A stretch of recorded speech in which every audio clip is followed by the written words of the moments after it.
Come on, before we begin, let's try and get me to 175 subscribers before the end of the year. I got to 150, so let's see how far we can get. Before the year's over, I already done my goals, so let's try and get me there. But anyway, let's begin the video with. So, I'm going to start, because this is going to be the top 10 greatest movies of 2023. So, I'm going to start off with the honourable mentions because there's too much to put in the top 10 list, so I've gone for ones that I loved and that are my favourite. So let's go for the honourable mentions. So the first one is Mission Impossible Dead Reckoning Part 1. I love this, I thought it was a great film. It's just not made my top 10 because there's way too many films. The Whale, that was one of the great ones. Extraction 2, Creed 3, I like Creed 3. So let's start with number 10, shall we?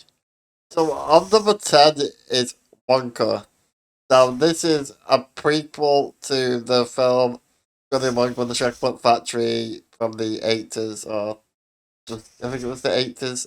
Well, it's a musical, it's got Chalamet in it. I thought the music songs were great, I enjoyed it, I thought they did well, and the set was amazing, the world's crazy, and I love it, I love the Humpa Lumpa. He was great. What's his name? I forgot, but yeah. The story's fun. Kids will enjoy it. There's no nothing in that's gonna put you off. I thought it was good. I give it. I think I'd give it a 5 out of 10. Well, that's what I'd put anyway. I think it's a good movie, so there's nothing wrong with it. Let's move on to number 9, which is Spider-Man Across the Spider-Verse, which is a sequel to Spider-Man Into the Spider-Verse. Where it's a multiverse film with our main character, which is Miles Morales playing Spider Man, and he sees this world Spider Man get killed by the bad guys, and the bad guy is trying to get. So yeah, this it's about Spider Man. This one, the second film is really interesting. It's basically a part one of two. I don't know, 'cause we're gonna have to wait next year until the third film. I really enjoyed it. I thought it was fun, and the styles of different animations are impressive. The story was good, it just felt incomplete because got to wait for part two. I like seeing all the different art styles, even a cameo of Prowler as a real person. What's his name? I can't remember. Is it Danny Glover? Probably something like that. The Lego Spider-Man bit was awesome and I loved it. The action film on Lego. There's so many different art styles. The stories for the like Miguel O'Harrell is hilarious. It plays Spider-Man 2099, which is like he's the leader of the Spider Society, where they have to like canon events happen, like letting Uncle Ben die or stuff like that. The bad guy is really cool. Spot he gets underestimated. Yeah, he feels underestimated as a villain. Got turned to like he's the guy who got hit with the donut on the head, which was a really good film. Which I loved it. I think yeah, it's one. Yeah. The spot he gets underestimated and he gets so powerful. He can go to different multiverses and just destroy him. So they've got to stop him now. Yeah, this Spider-Man 2099 and trust Miles obviously. All right. So number 8 is for me. It's Fast X. It's the 10th Fast and Furious film. It's an action movie with cars. It brought all the characters back. It brought this the bad guy is the bad. Oh yeah, the bad guy is the guy who plays Aquaman. I can't remember what his real name is. He's my guy. Apparently, it's 5, and the stone safe. He survived. He was the one chasing him down, and he wants to kill him now. Which obviously he sets them all up. It's it's like it's basically a superhero film with cars. We've brought everyone into it, literally. Um, it's just crazy.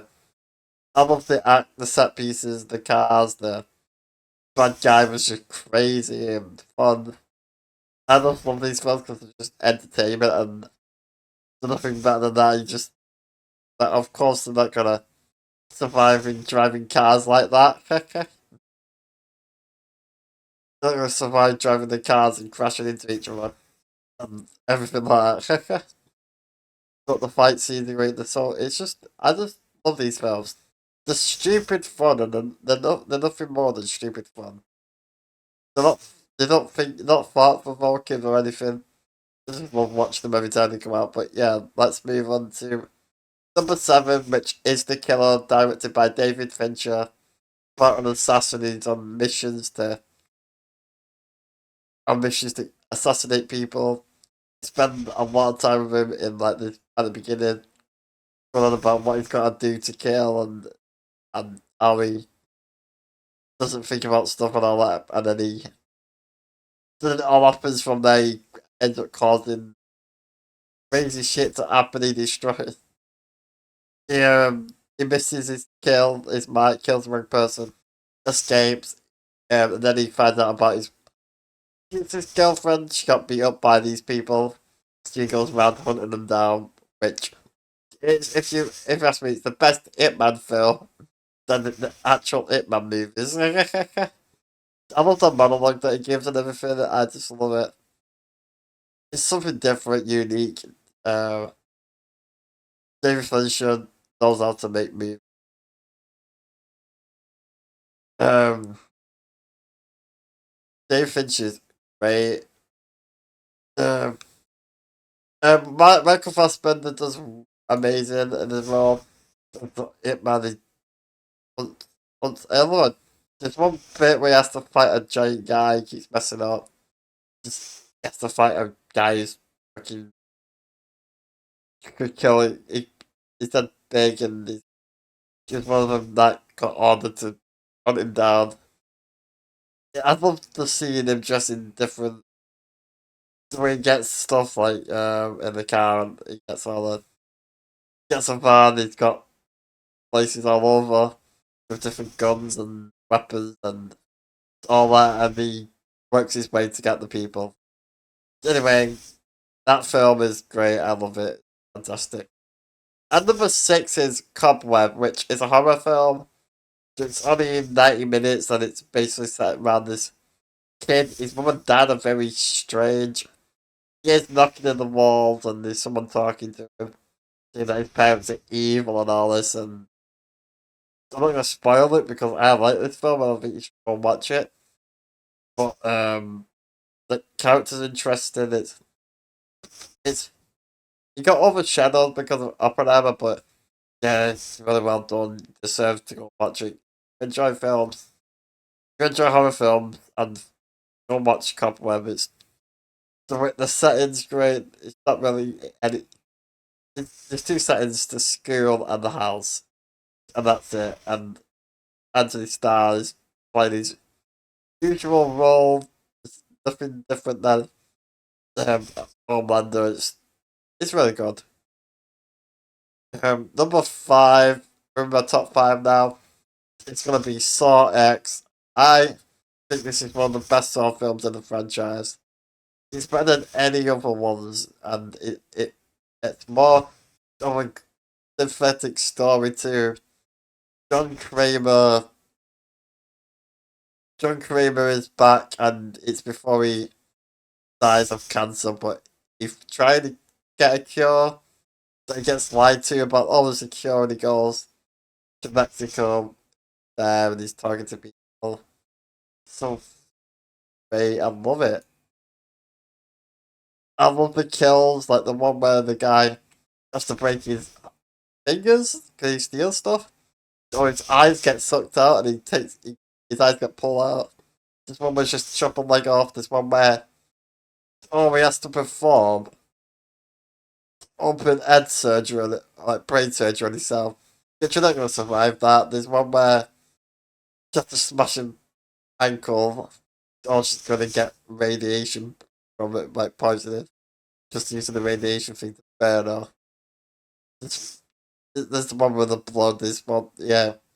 And it's all your usual stuff. You get a twist at the end, and they got announced that they're making Saw 11. But yeah, this is interesting. So, Jigsaw is a unique character. So you care for me because it helps that the Doctor who's horrible. She's worse than John Kramer. It helps that she's evil. So again, go watch it. Saw X, freaking back to form and Saw movies. Alright, let's move into number 4, which is Guardians of the Galaxy Volume 3, the last James Gunn Marvel Cinematic Universe film, which doesn't seem connected to anything in the MCU, which I'm glad about. I'm glad that he's done so it's not connected. It feels like its own film. The story's unique. It's about you learn about Rocket's history and the evil bad guy. Kind of what it's called, the evolutionary or something. He was a great villain. One thing I didn't like was Adam. What's he called? Adam Warlock. His story didn't really matter in this. Um, the, the songs are great. Different settings they go through is great. It feels like an actual ending to the Guardians. And if we don't see the Guardians ever again, that's fine. I don't want to see him again anyway because James Gunn just gone, and I don't want anyone else taking over, but they probably will. But yeah, it's unique story. I love it. Makes you feel sorry for Rocket even more. And I like knowing his backstory, and the songs are great, and the team working together is awesome. Anyway, number 3, Talk to Me. It's a horror movie that was directed by two YouTubers called Raka Raka. That their first movie is horror. That's to use technology as an advantage. Like, oh, this is what people actually do these days with record this because it's just weird hand and you hold it and you say talk to me and then you see spirits, but there's a time limit where if they have 90 seconds, all the ghost will stay with you. And I love how you're watching the protagonist get twisted by this arm because she thinks that she's talking to a mom who died, which isn't her mom. I don't think it's some deep spirit thing that getting her to try and kill this lad who used the hand, smashed his head onto like the table and about to kill himself when they stopped him. Um, it's really interesting. The characters are great there. You don't learn much about the hand, which is what works. Just when you don't know a lot about it, it's more terrifying. And there's more like intrigue as to it. That's what I like. They don't give you all that answers. You can go and work that out yourself. It's real or not, whatever. Number 2 is Oppenheimer. Oppenheimer, directed by Christopher Nolan. It's about the creation of the atom bomb.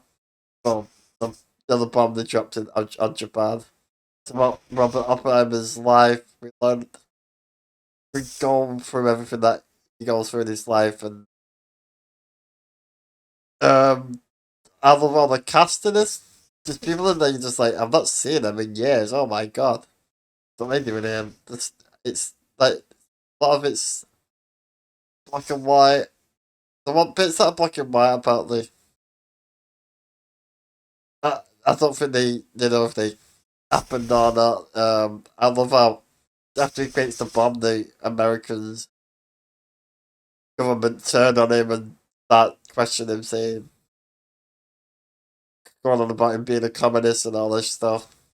And that's the best part of the movie, I think, after the bomb. It's just them being in the courtroom and you get in. Basically a kangaroo court where everything's going against him anyway. Just like, what was his, Robert Downey Jr.'s character? Thought that Oppenheimer said something bad about him. So he wanted to destroy Oppenheimer's life and put in a great performance, Robert Downey Jr. Cillian Murphy, he was one of the best. Just the main characters, Oppenheimer. Oh, the bomb. When the bomb goes off for the visual effect, it's awesome because, I felt it's all practical. I use, like, Christopher Nolan loves practical movies, and that's the truth. He loves it, and I'm thankful for it.